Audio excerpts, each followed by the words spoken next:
Okay, magayon ko ta po itong tema na baka nagko-connect da si Mons baka para makapagpaaram kami ano. Magayon itong tema na sunod po mga parantabay kasi ini manunungod po ini sa kapalibutan Laudato Si na magayon ng tawaning doon kasi saro po bagay sa ipigpapangapudan sa tuya iyo ang atamanon ang kapalibutan ta asin saro po ini sa mayor na pigtatawaning doon sa celebration kang Jubilee of Hope, diba mga parantabay?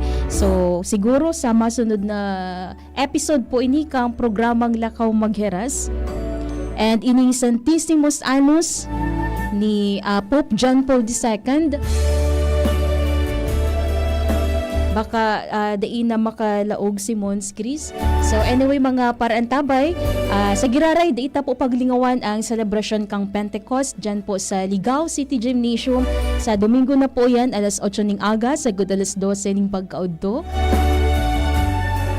Of course, papanginoton po yan kang Diocesan Commission on Ecclesial Communities, ang bilog na kapadaan kang Joses kang Ligaspi, Bishop Joel Z. Bailon, and of course si Monsignor Crispin Bernarte, and of course Gabos na Laiko po and mga miyembros kita po mismo. Sabi nga ni Monsi Chris kang Kasubago, dakula po ang siring na partisipasyon na piglalaungon na sa tuya bilang Katolikong simbahan na makisumaro sa celebration kaining Pentecost celebration. So anyway, dahil oras na message ko na lang. Dahil na talaga nakakonect si Mons Chris. Siguro nag-brown out man sa Bukakay. So anyway, thank you so much po Mons Chris, Monsignor Crispin Bernarte sa magayunon asin perming paghiras sa programang Lakaw Maghiras si Mons Chris.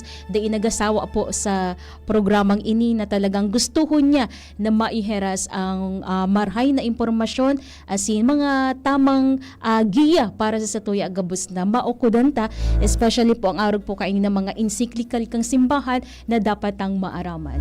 So sa Giraray, ini po mga tugang si Jenny Balyaran with Monsignor Crispin Bernarte. Ini po ang programang Lakaw Maghiras na kaibatas sa lado teknikal. Si Kuya Jun Napoles sa IT, si Jerome Martinez. Mabalo sa pag-antabay. Bye-bye. Sa inyong nahinanyong ang programa Lakaw Maghiras Year 4 sa DZGB. Abagan Giraray sa masunod na Biyernes ang sarupang edisyon kan programang Lakaw Maghiras Year 4 taon kan pamamahala sa Diocese kan Legazpi digdi sa DZGB. Always number 1, always at your service.